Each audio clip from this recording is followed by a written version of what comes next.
everyone, and welcome back to my channel. My name is RACHELRAE with my co-host, James. Hi, everybody. And today is Theory Tuesday, where we're bringing you a weird conspiracy theory that may or may not be alien related. This is my tray from Shiny Shazza. You can find her on Etsy, Shiny Shazza. I've got all the links for this stuff down below if you want to check it out. Harbor Freight drill containers. Hey, I only spilled a few, so good stuff. I'm using patty wax in my pen. I've got my needle minders or cover minders. Those are available in my shop, RACHELRAECraft.etsy.com, and this is from Enabler's Outpost, the Rachel's Galaxy diamond painting pen. So, I suppose we're just going to get drilling. I'm working... I'm working on Galaxy by Diamond Art Club, and I am very close to the end, so I am motivated to use this in order to, for the next few videos until we actually finish it. So, you will see this again next week. But let's get into the theory. So, James, what are we talking about today? Well, do you remember what we were talking about last time? The friendship case. The friendship case. Yeah. And the aliens that, wanted to teach people love and understanding. Mm-hmm. And you remember they had all those instruments that ran on love power and all that sort of thing. Like, that's how into it they were. Yes. Well, the guy that wrote the book about that... Stefano? Yeah, Stefano Bercha, yeah. I can't believe I remember his name. Yeah, well, when I was doing research for that one, I watched this lecture that he gave in Hawaii. Mm-hmm. Sometime around about between 2010 and 2012, and it was at this conference called the Earth Transformations Conference. Okay. And so during the course of that lecture, at the very end of it, he said, "Oh, there's been a lot of experiences that are that have a lot in common with what I've written about, Mm-hmm. And so he said there was ones in Egypt, there was ones in Australia, there was ones everywhere. And then he said there was even a case in Chile, in South America. And the one in Chile was at an island called Isle of Friendship. Weird. So these are all happenings that happen just like the other one? That's what he claims, yeah. Okay. So he claims that, and then he said it's so unusual because they use the English word friendship instead of Spanish, because they speak Spanish, obviously. Oh, right. Yeah. Well, this is a good opportunity to say, if you haven't watched last week's episode, you should definitely go have a look, because I think that this is, you're kind of talking about it. And it would be nice to be familiar with it. So I'm going to direct you up here. And this is right here. There'll be a little I button that pops up on the screen. And that'll be your direct link to the other video. And then you should come back here after that. I think that would be a good idea. But, yeah. All right, continue. Sorry. I was trying to find the cases that were in Egypt and Australia. Mm-hmm. But when he said Isle of Friendship, and then I just basically I looked up Isle of Friendship, Chile, and I found it readily enough, Okay. And like a lot of it is without a doubt, it has similarities, Mm-hmm. And so I guess here it is. So this one came out in it came to light in 1998. Mm-hmm. But it actually happened in the 80s. Okay. So it would have happened in 1985. 1985, gotcha. Yeah? Mm-hmm. And so what it was is, the way Chile is a big, long... very long country. Yeah, it's almost the entire west coast of South America, or the bottom half of it anyway, Yeah. And it's very long and narrow. So, and when you come down about 2/3 of the way, there's a lot of archipelagos at the very end of it, all the way down to what we call the Straits of Magellan, Yeah. So, I guess So there was this guy, and his name is Ernesto Fuente. Okay, so I'm going to call him Ernesto.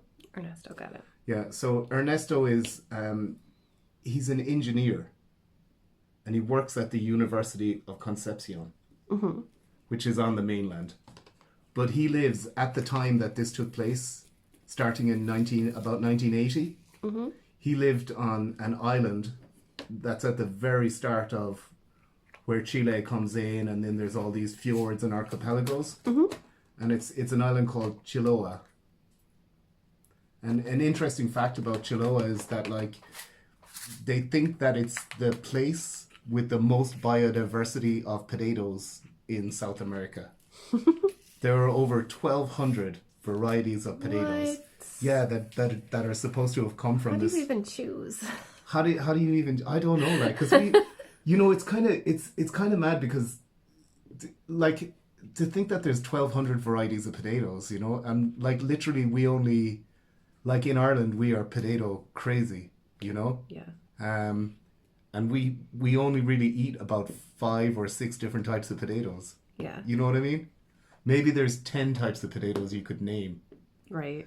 And then when I went down another, because you remember at the end of every rabbit hole is 2 rabbit holes? Mm-hmm. And then I went looking into it, and there's actually, there's a farm in the north of Ireland, like in the north of the Republic of Ireland, in Donegal, and that has 1,200 potato types that are specifically Irish. They're like a heritage. What? Yeah, they're a charity organization. Isn't that a coincidence? That's yeah. But Aliens involved, do you think? I don't think there's aliens involved. I think just people that really, really, really like love potatoes. They really like potatoes. Right, okay. But who doesn't like a good potato? Yeah, so in 1998, he went on a Chilean TV program. And it's basically the Chilean for UFO. But I don't recall the letters. There's actually 4 letters in it. So I think it's OVIN, I think. But anyway, the program is literally called UFO. Okay. And he had this very unusual story. So he was living on Chiloa, and he was a CB radio fan. Yeah, like the Yeah, like ham radio and, one you'd have in a truck or something. Yeah, exactly, like the one you'd have in a truck. So he said that starting in about 1980, he got into contact with these people, and there were several people. So he's talking to them by radio, on the CB radio, and he said that they spoke Spanish, but with, he said almost like someone that's a native English speaker. Okay. Yeah. So their accent wasn't good. But he said, their Spanish was perfect. And then he said that he got the impression, because of the slow, deliberate way that they spoke, that maybe they were religious people, like thoughtful religious people. And so their names as well then made him think that they might have been religious also, because their names were Gabriel, Ariel, Michael. So basically the names of the archangels. Yeah. Yeah. So he said that he spoke with them regularly, once or twice a week, and he said that they always had a really interesting take on things. And this is over the radio. This is over the CB radio, yeah, that he would do, I guess, in the evenings, or it was his hobby, CB radio was his hobby. So he said that sometime in about the mid-80s, in 1985, he used to smoke 50 cigarettes a day. So like, I don't know, like 2.5 packs of cigarettes. Yeah, just smoking cigarettes all the time, eating cigarettes, as we say in Ireland. So he was just eating cigarettes, and anyway, he got diagnosed with terminal lung cancer. And they wanted to remove one of his lungs, and they thought that even if they remove one of his lungs, he may not pull through. Yeah, so he told this to the guys on the radio, and the guys on the radio, on the CB radio, told him that they thought that they could help, but that he would have to visit them, and that they live on an island. Okay. And he said, well, how do I find this island? And they said, you don't have to find the island. You just have to go to this spot on Chiloa on the day that we say, you know, and there'll be a guy with a boat waiting for you. Whoa. Yeah. Okay. So then when I was doing the research, I read this, like, you know, all of these, there's so many different slightly conflicting versions of the story, you know? Yeah. But the one I kind of like is that he wanted to leave the town that he was living in, you know? But he didn't want his family to know about it, and he was walking, and when he's walking down the road, a student of his, because he's a teacher of engineering, you know? So a student of his saw him walking on the side of the road and picked him up, you know? Yeah. And the student said that he looked in really bad shape, you know? And that the student was like, oh, where do you need to go? And he said, oh, I just need to go halfways between this town and this town on the coast. And he said, okay, well, I can take you there. It's on my way, you know? It's not too far out of the way. So he said that he drove him there, and your man looked like death, and, you know, he was like coughing all the time in the car. And Yeah. so they get to the coastline, and the student said that he was like saying to Ernesto, this is literally the middle of nowhere, like, where are you going? And he said, don't worry about it, you know, I got this. And he got out of the car, and he basically walked off down this pathway to the coastline. And that was the last the student saw of him until later on. Okay. You know? So anyway, Ernesto's story is that he went down to the coastline, and there was this boat waiting there, and it was the Midalis 2 was the name of it. And it's a yacht, you know, like it's a sailboat. Yeah. Yeah, so he gets on the sailboat, and he meets the captain of the boat, and his name is Alberto. Alberto is his name, yeah. And Alberto, no second name. And Alberto takes him out. That's our Instapot. Oh, yeah. Takes him out, and they travel, they travel south of Chiloa, you know? Yeah. And there's an archipelago there. I don't recall the name of the archipelago, to be honest. That's okay. But there's an archipelago there. But in different versions of the story, they claim that the island is located in different places, in different archipelagos, you know? Okay. So anyway, they bring him down to an island in the archipelago, like, and he said as well that the boat was coming in, and Alberto's all action, you know? He's running around. He's controlling the boat by himself, you know? It's a small sailboat, like, I guess a yacht or whatever. And he's down there, and he's controlling it all, and Ernesto's thinking, oh my God, we're going to go into the rocks or whatever. And then suddenly, when they get there, he just suddenly makes this right angle, and they're in a bay, you know? And he said it was really well hidden, and it was really amazing, and he didn't know what was happening. He thought they were dead. Right, okay. Yeah, so then when he gets to the island, he meets these characters, you know, Gabrielle and Ariel and Michael, you know? And yeah, so when he gets there, he meets these characters, and basically they take him up to this it's really hard not to picture a bad guy from James Bond's lair, you know? Yeah. Like when he's describing this, because he said it was really minimal, you know? For 1985 in Chile, in the south of Chile, he said like it was technologically advanced, you know? They had TVs, satellite TV from all over the world. He said there was a sunken living room, and then outside there was like a pool, you know? And yeah, he was allowed to, so they showed him to this 3 meter squared room, you know? Yeah. And they said, this is your room, like, and you're going to undergo some procedures. And the procedures were non-invasive, you know?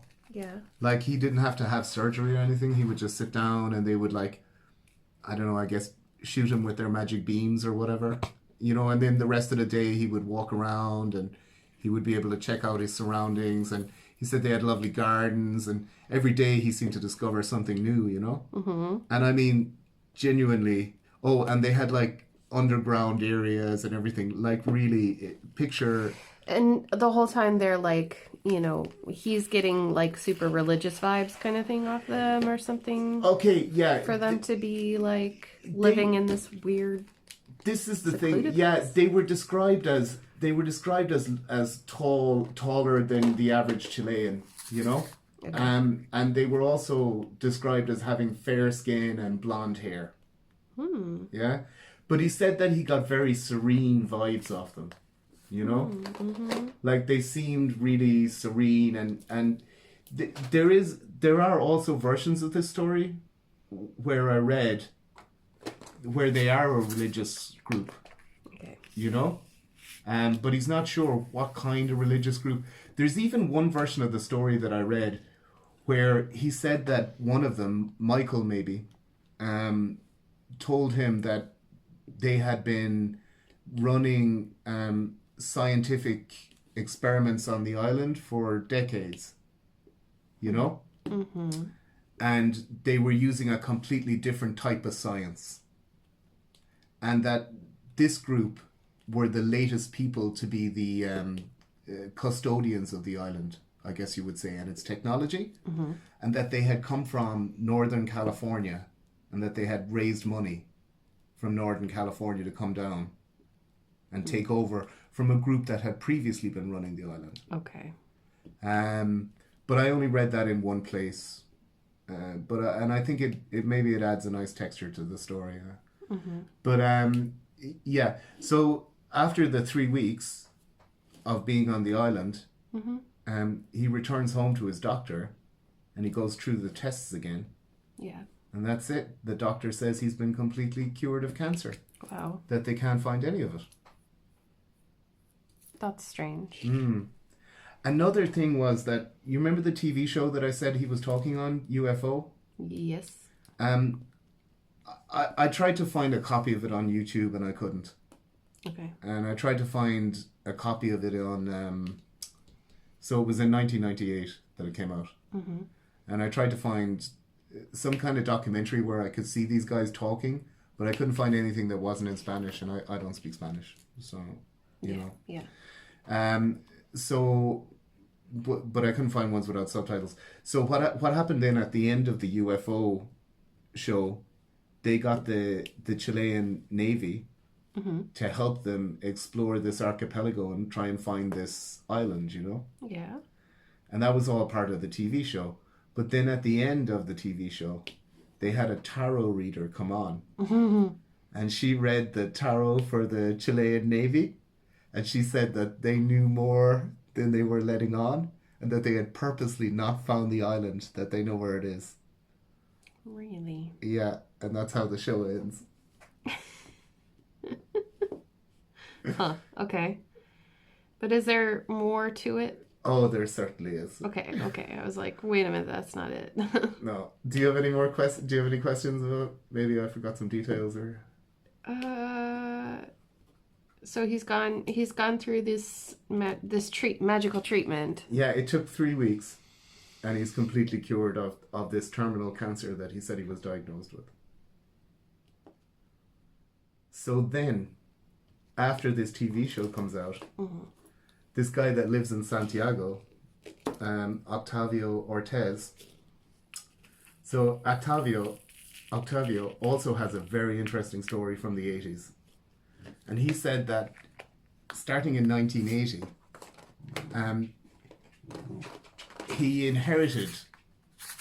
he was running a business, you know?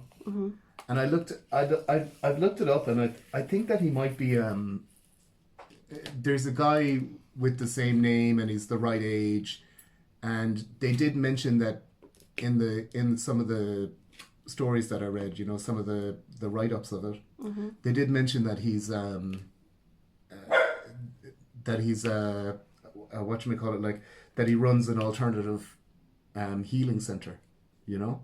Okay. So I looked it up, and there is a guy called Octavio Ortez that runs a he does Reiki and meditation and, you know, essential oils and stuff. And he's about the right age, and he lives in Santiago. So I think that might be the guy. But anyway, his story is that in 1980, he had just been, him and his wife, I think, had just been married. That's a version in some of the stories as well. And that he kind of inherited, his family were always into CB radio, particularly his uncle maybe. you know? Mm-hmm. And basically he kind of inherited this 27 kilowatt receiver for CB radio, you know? Yeah. And just to give you an idea of how these things work, the only real consistent fact through all of the different versions of the story I've read is that the receiver is 27 kilowatts. That's the only... They say lots of stuff. But, so his story is that in 1980, he was, his hobby was CB radio, and he was listening to the CB radio. And then suddenly out of nowhere, he gets this distress call from a ship, the Midas II. Okay. And it's Captain Alberto. Mm-hmm. So Alberto is saying that that he's being followed at a bit of a distance by an orange ball of light, you know, and he doesn't know what to do. He doesn't feel in danger, but he doesn't feel safe. Oh no, it's coming this way, you know. Right. And he's talking to them while this experience is happening, and then Alberto says that the orange ball of light came over the boat and hovered over it for a while, and then it just took off at speed towards a lighthouse. Mm-hmm. Yeah. So he basically over the next... An orange light. Yeah, an orange ball of light, yeah. Which is for UFO sightings, like orange balls of light, dim orange balls of light, such a popular thing for people to say they've seen. Is that okay? So he says he saw this orange ball of light and etc., and it shut off. And then over the next few years, he develops a really close relationship with Alberto, you know? Yeah. And he checks in with him. And Alberto tells him this story, that back a few years previously, he had been in a really bad position, you know? He had a loan out, he had bought the boat. He had a loan out on the boat and he couldn't pay the loan. He got sick. He couldn't pay the loan. It was very difficult for him to keep up with the repayments. They were going to repossess the boat. Okay. And if they repossess the boat, he loses his livelihood and his family are in trouble, you know? So Alberto says that he was approached by these people who were also described the same way, like these tall, fair-haired people, you know? Yeah. And they approached him and they said, look, we live on an island and we're running a thing. They didn't really go into detail. Yeah, he said they didn't go into detail, but Alberto refers to them as priests. Oh. He says they're priests. And then so Alberto said that they literally approached him and they said, look, we know that you owe money on the boat. We can help you out. What about if we pay the boat off and you work for us? And what you'll have to do is basically be available to transport stuff over and back from the mainland to our island. Okay. But you have to keep the location of the actual island secret. And then Alberto says that the people on the island came and installed a lot of electronic equipment on his boat. Okay. And some of the electronic equipment that they installed, they said, oh, well, this will help you with navigating, you know, because you can read the bleeps or whatever, and maybe this one's a sonogram. But there was a lot of electronic equipment on the boat that he didn't really understand. Okay. Yeah. So over time then, Alberto introduces them to other people, specifically to Gabriel, Michael, Ariel, you know? So he introduced it to these people. And he said he had lots of conversations with them over time, you know? Yeah. And there's even a quote from Octavio that says that that he also thought that they were religious in some way, you know? He said because of the slow, careful way that they spoke. And he said if he had a problem and he, you know, brought it up with them, then they would always give him solid advice, you know? Yeah. Yeah. So then he says around about it's I couldn't find any concrete date. He just said a few years into the relationship, you know. He said that he was at home at the time. He was, when he first made contact with him, he was like newly married, I think, you know. And then I think that maybe he had a few children over the time, you know. Yeah. Because he said like the people on the island.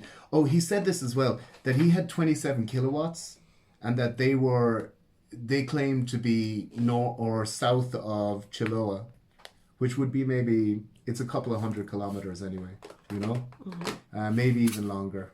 I think maybe 500-600 kilometers, and that they would come in clear, like they were broadcasting right next door, you know. And the same with Alberto.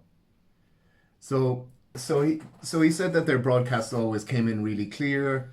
They gave him solid advice. And then, strangely as well, he said that his initial thinking about them was that they were Mormon missionaries. Huh. Yeah. Right. Okay. So. Because their Spanish had that hint of an accent of someone that is used to speaking English. Right. You know? And that they were so measured in what they said, you know? They weren't off the cuff kind of people saying crazy stuff, you know? Right. They're not fluent. No, he said that they're fluent. They were fluent, but just that their accent just had the remnants. I know it's a strange thing, because when you get to that level of learning a language, the accent is the most important thing, you know? Yeah. That must have been weird then. For yeah. them too, because do you remember? Sound like a robot that doesn't have. Yeah. Anyway. Okay. I don't know if I told you in the last one, because in the last one with the friendship case, a lot of the people said that the aliens that were talking to them would make grammatical errors. Simple grammatical errors, but grammatical errors that a native speaker wouldn't make, you know? Yeah. So anyway, yeah, they're speaking an accent. And then around about the mid-80s, weird stuff started to happen, you know? Like on August the 17th in 1985, in Santiago, you know, which is where Octavio lived. In Santiago, there was a famous UFO sighting. And there was a famous UFO sighting, and the UFO sighting was attributed, like loads of people saw it, you know? Okay. It was even on one of the TV stations.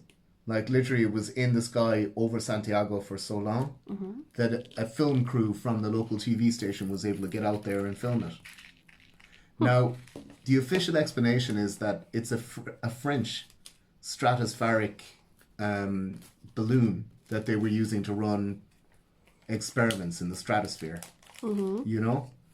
So, I mean, my understanding of the stratosphere is it's above where a plane would be, where aircrafts fly, you know? Okay. And they were supposed to have, this happened on the 17th of August, but the French balloon was supposed to have been released from Pretoria in South Africa at the end of July. So it would have been up there at that stage for 2 or 3 weeks. Well, 3 anyway, you know? There's other... Like, what's unusual here is that Octavio said that on the day that it happened, the radio buzzed to life, you know? Yeah. And it was the people from the island, you know? And Michael was on the radio. And Michael got through to his wife. And he said, you must go outside now, like, you know? Go outside now and look at the sky. And she went outside and looked at the sky, and there was this balloon, or UFO. Now, there's a lot of... It seems to be an incredibly famous UFO thing in Chile, you know?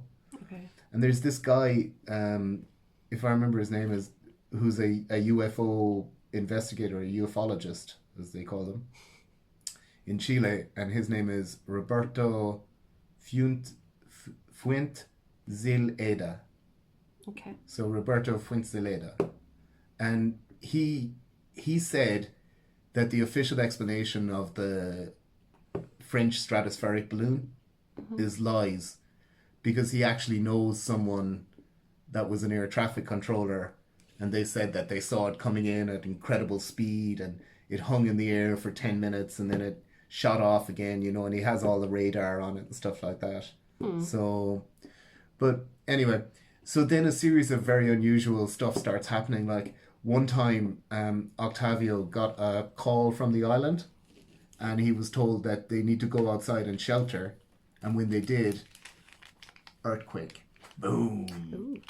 Yeah. And another time, he said that they contacted him again on the radio, and they told him that a terrible thing was about to happen, Ooh. And that, that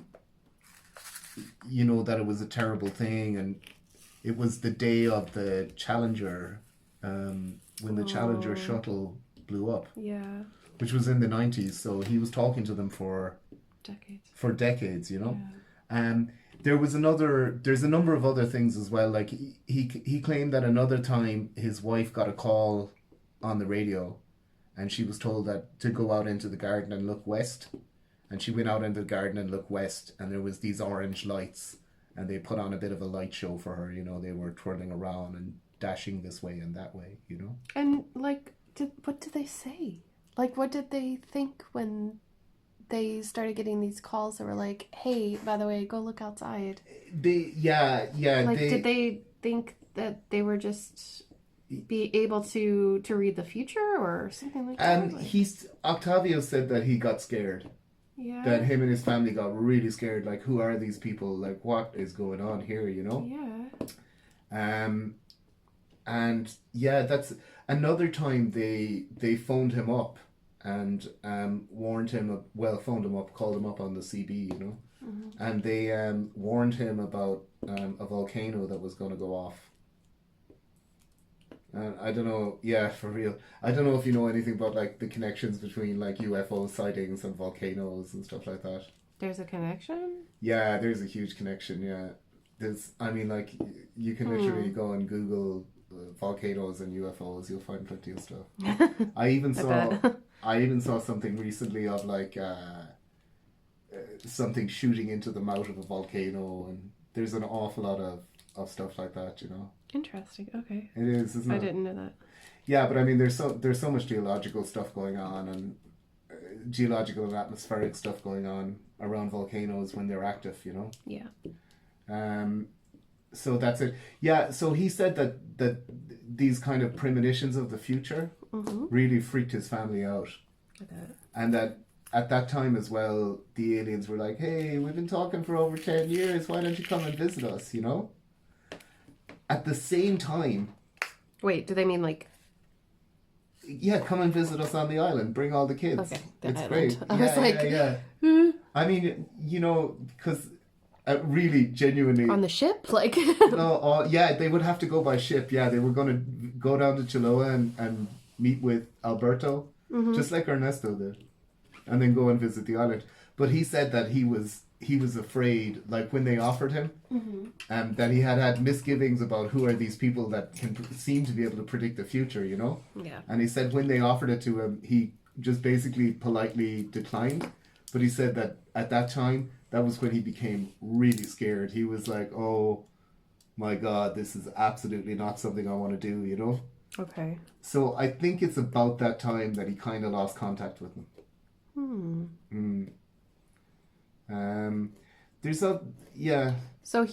So he got scared, and he decides, listen, like this, I'm in too deep, or I don't know what's really going on here. He's from what my understanding was that he was kind of worried about their power and their motivation.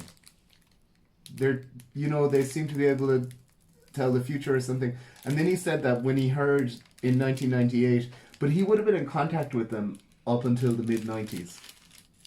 Yeah. Is what he's claiming. So once he saw that thing with the UFO, he was like, oh, guys on an island, super technology, Alberto's the name of the guy on the boat, and he was like, I actually know these people, So that's when he kind of came forward. That's more or less what I've got on it, like. So what are your theories? What are my theories? Yeah. Like, what do you think this is about? Sorry, my phone stopped recording for some reason, so we're gonna talk about what we think might have happened, what our theories are on this case. You know, I wanted to, before we actually get into that, just for the crack, when I was looking into what is the prevailing idea of what happened here. Mm-hmm. I mean, what's your feeling? You know? Well, I mean, I've got a couple of ideas. Like, maybe, I know this is a far-fetched one, but maybe the lads from Italy moved to Chile. There's just so many similarities with the words and the weird, tall people who look like humans and stuff like that. But I mean, now they didn't have the same diversity of look. In fact, right. In fact, in a few places they actually say that they all looked more or less the same.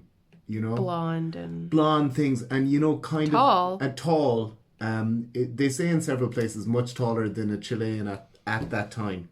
Okay. And then they were saying as well that they had a kind of androgynous look, you know? Yeah. Like, you know, you could, like, even I remember at one stage, Ernesto saying that, oh, well, I'm choosing to say that this character is a woman, but I'm not 100%, you know, that kind of way. Okay. So they had this kind of androgynous look. Mm-hmm. I mean, it could be that it was, I mean, it wouldn't be too weird to say that maybe they were people who came from California who had created their own religious order, and they were making these things happen. Yeah. You know, they were using the same kind of methods that the guys in Italy were using. With the CB radio and making the lights appear and things like that. For contacting them, definitely they were using very similar stuff. Yeah. The whole like making the guy's cancer go away. Like, I don't know. Yeah, and it's, I mean, there was the contacting by radio. And do we really know that he had cancer? Yeah, and there's this sense that there's moral instruction or something in what they're saying, you know. Because Octavio actually said that, he said that at the end, when they had, after years of occasionally getting a call from them and, you know, them warning him about something that's going to happen, volcanoes, earthquakes, etc., you know, or telling them to go outside and then suddenly these orange lights appear. He said that he was getting they were all getting pretty scared of these guys, you know? Yeah. He said, but he didn't think they'd do them any damage, but he was afraid of their power, you know? Like right. what they were capable of. And, yeah. Oh, gosh, now I'm after losing the thread of what I was going to say. Well, what do you think? I think that's where we were going. Our theories. On what these beings were and that was the other, yeah, sorry, I just got it back. That was the other point as well. He said that, like, at the end, when his family talked about the experience and said it like that, they would have said it was really positive because they got a lot of good advice and moral instruction from these people, which I think is very similar, like the idea of like the entities helping humanity. Yeah, and communicating, almost sermonizing and talking ethics over the radio. Right. You know? Yeah. Yeah, those are all parallels that. Yeah. But like someone in the comments said that there would have been people who were trying to actively bring back the morality of the past. Yeah, yeah. Because of the war years and all of that. 100%, yeah, yeah. Maybe they felt that was declining and that we needed to go back to an older way, or like, you know, socially an older way. Um, Yeah, that was definitely a theme in the friendship case. You know, about returning to an older way and things being better in the past and stuff. But I didn't get that. I didn't get that sense from this. You know, right? like they would talk to you conversationally, and you could be like, "Oh, I have this problem," and then they would give you good advice. That seemed to be what Octavio was saying. You know, and he said that in the end, there's this quote from him, like where he says like that in the end, his family were really afraid, you know, and that they'd been asked to the island and everything, and then eventually they stopped calling the guys and everything, and nothing ever happened. But that on the whole, the experience was really positive for his family, and that they had helped them through difficult times, given them good advice. You And know? it may or may not have impacted dozens of people. Yeah, We don't know. There's only two. there's only those two that have came forward, but they make reference in the thing about like in the literature. They make reference to a lot of people talking to these entities on CB radios all over Chile. You know, Okay. um, But if it's not, the lads in Italy, what do you think? I don't think it's the guys. It's it kind of. I was just surprised that the themes were so similar, you know, and so far. Like Right. if anything, it's almost like the guys in Italy had read of this case. You know, if they were going to hoax it, had read of this case. But that would be really difficult to do given the time difference. Like that the case didn't go public until 2007. The Italian one, but this particular one, like Ernesto went on TV in 1998. You know, Yeah. so that's like 9 years before the Italian one. But either way, I don't think that they were communicating with each other or anything like that. Although he does, I think that Stefano does talk to them for the friendship case. You know, um, they say that I tried to dig up more stuff on Ernesto Yeah. Fuente, and they said that he was an engineering professor at the University of Concepcion. But Concepcion is quite a bit. If I remember correctly, it's in between Chiloa, the island that he lives on at that time, and Santiago. You know, Okay. and then they say that when this all came out, the media were hounding Ernesto for interviews, and you know it was hot news, like, Yeah. and that it put a lot of strain on his family, and that eventually, his wife ended up leaving him, and he quit his job and moved to the north of Chile, which is quite, I believe it's a high desert, Okay. like you Oh know, yeah, it would be. Yeah. yeah. So and that he moved up there, and that he lived in a little town, like a real one-horse town, you know, and that he converted to Mormonism. Really? Yeah, yeah, that's what they said. But I could only find that in one document, and I thought it was thick. But then Octavio as well said that part of the reason is that the entity started inviting him to the island. He was really afraid of them, and then they warned him that NASA was looking at the issue and everything. So then that's when basically contact broke down between them as well. Huh. Yeah, yeah. Maybe they just felt that the jig was up in a different way. I don't know. That's just bizarre to me. Like even if if this was completely contrived and these are humans doing this, Yeah. like I just don't get it. Why? Why what? Can you Why? think of a motive for like making people believe that you're some kind of It's the notoriety, isn't it? You know, I mean, you can be.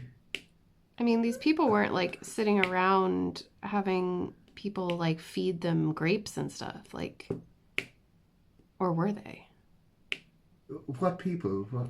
No, like like Ernesto and No, them. no. But they were getting stuff for them, and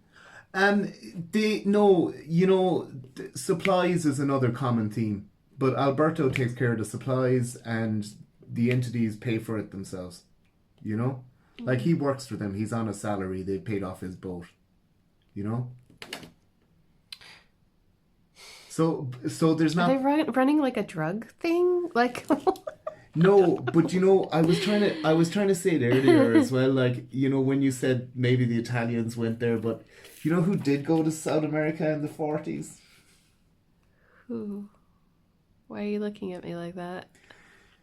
According to popular conspiracy theories, or even the movie Marathon Man, for instance. I don't know if I've seen that before, but go on. Well, let me tell you an interesting fact that I learned when I was reading The Friendship Case. Okay. There's a guy called, I believe, Roberto Pinetti, who's an Italian ufologist.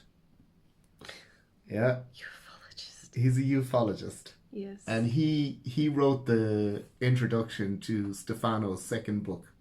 Okay. Okay?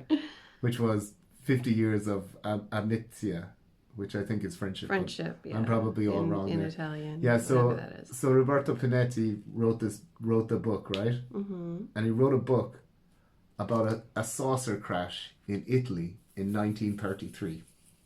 Mm-hmm.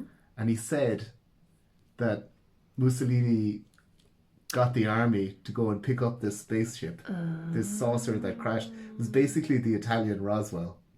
And that they put Enrico Marconi in charge of it. Do you know Enrico Marconi? He's like big in radios. Okay. He's like, I don't think he invented the radio, but he kind of like popularized the radio as a medium and all this kind of thing, Yeah. Like, if you can picture Tesla, Yeah. Enrico Marconi Was that is Italian Tesla.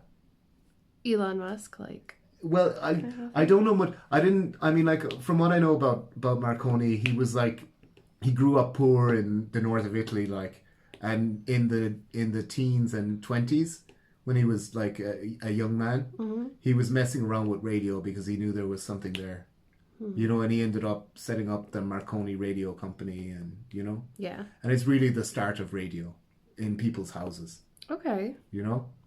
Like, so anyway, according to Pinetti, Marconi was in charge of this UFO project, and that they gave some of the technology to Nazi Germany, and that's the start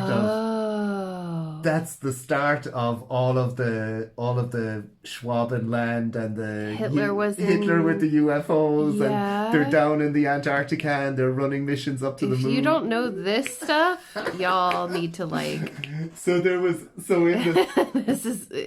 it goes deep. when I was reading the literature, every single piece of it that said, oh, and then there's the rumor that these tall blonde people were, Nazis that were hiding out and running secret high-tech experiments and stuff. Every single one of them, without fail, did not give it credence. Yeah. Because it is super silly. It's silly, yeah. Yeah, it is super silly. But I'm just putting it out there that that's in the ether, That's part of the thing, like. Of course it is. Is there anything else wacky that's like could be connected to this that people were talking about, or I don't know. about as wacky as it gets? It's kind of like the friendship story in that it's a self-contained narrative that claims to involve lots of people, but when you look into it, it only involves 2 or 3 people. And I think what got me was the amount of articles telling people not to part with money for information on where Friendship Isle is. Well, that kind of feels like to me that people are there trying to swindle people, to this day. Yeah. Because of the stories that they've heard. That's not so unheard of, like. Yeah, but it's not just people that are credulous and have bigger checkbooks than they have, like the people that want to go to Friendship Isle, they don't want to meet the aliens. They want to be cured of terminal illnesses or great sicknesses. You know what I mean? So that in itself is it's terrible to Yeah. But I don't know. I mean, look, frankly, I think that both of them are really interesting stories, and they're a lot of fun. But I don't think there's any real, I think it's all just an interesting story that these guys are spinning. Because I couldn't find any details of these guys backing each other up, Right. Like, Octavio's story backs up Ernesto's, but Ernesto never made any comment about Octavio and how real that was, Okay. That kind of way. So I don't know. And I mean, there's a lot of stuff with the Italian case that we didn't get into last time, but like I would feel pretty confident saying that, in this case, there are not tall, blonde-haired people living in an archipelago south of Chiloa curing terminal illnesses. No. And giving people really good life advice on a CB radio. No. And when it comes to Italy, yeah, I dare say there are no federation of aliens living deep in the Earth's crust drinking red wine from the neck. Come on. There's gotta be. I mean, if you travel across the vastness of space, you definitely have fancy wine glasses. No, you gotta do it like the natives. You gotta do it like old school rural Italians in the 1940s and 50s. Yeah. But I think that the person that made that comment saying that it's a return to a time before the world wars. Mm-hmm. I think that that's 100% accurate. Yeah. And there's yeah. I mean, what are magical people from the sky with moral instruction for us, but messengers of the gods? It's always been that way. Do you know what I mean? They're hippie aliens, babe. Yeah. They're really fun stories though, and like they're not ones that you would get in the English speaking world either. You know what I mean? So I thought that was really interesting. Yeah, there is a big difference between like these stories and the stories that we would be more familiar with, which would be mostly American, wouldn't they? Yeah, mostly American, or I guess in the English speaking world, American. Are there British ones that we could look up maybe? I mean, Rendlesham Forest that we talked about was a British one. Oh, yeah. But it did involve American service people, so that's kind of different. And I looked into it as well because I thought it might be interesting to see about Irish UFOs, Yeah. And it turns out there's an awful lot of them, Really? Yeah. Yeah, there That are. I would not expect. We actually have the most reported UFO sightings in the EU. What? Yeah. No way. That's right, yeah. And you know what country has one of the smallest populations in the EU? That's us. We have this, So there was some astounding thing, and it said, that there was 112 UFO reports, in the last few decades from Ireland. Mm-hmm. And in the same time period in France, there was only 80. So that's literally 50% more in Ireland. Is that maybe because we have dark skies? It could be, yeah, that's true. I don't know if you watching this know this, but we live in a dark sky reserve. It's a gold tier? It is the only gold tier dark sky reserve in the Northern Hemisphere. There you go. So if you really love looking at the stars at night, as opposed to the daytime. No, I'm just kidding. If you really like looking at the stars, you should definitely plan a trip to come to Kerry, to the Ring of Kerry, because if you're lucky enough to get clear skies at night, which is these days very rare, you can see the Milky Way, and it's absolutely incredible. Yeah, you can. And there's all the satellites and everything. Well, even if you went up over the water to the ring fort. Yeah. Definitely places like if you go to Ballinskelligs and stuff like that, it's easy to see from out there. Totally. So that's really interesting. We should definitely look up some. Do you know the Irish ones don't have the narrative? They're not, because because there's a lot of UFO things. So when I looked it up, for instance, the most recent one was in August of last year. Mm-hmm.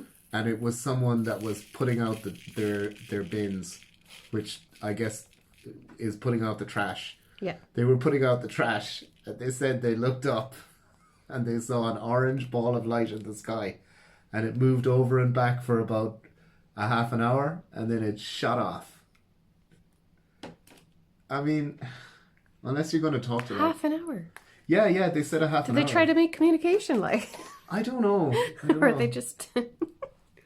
What if that's it? Like, what if the alien, like the orange balls of light keep showing up, and they're just like, guys, these guys don't speak photonic. Let's get out of here. Oh my gosh. So I don't know.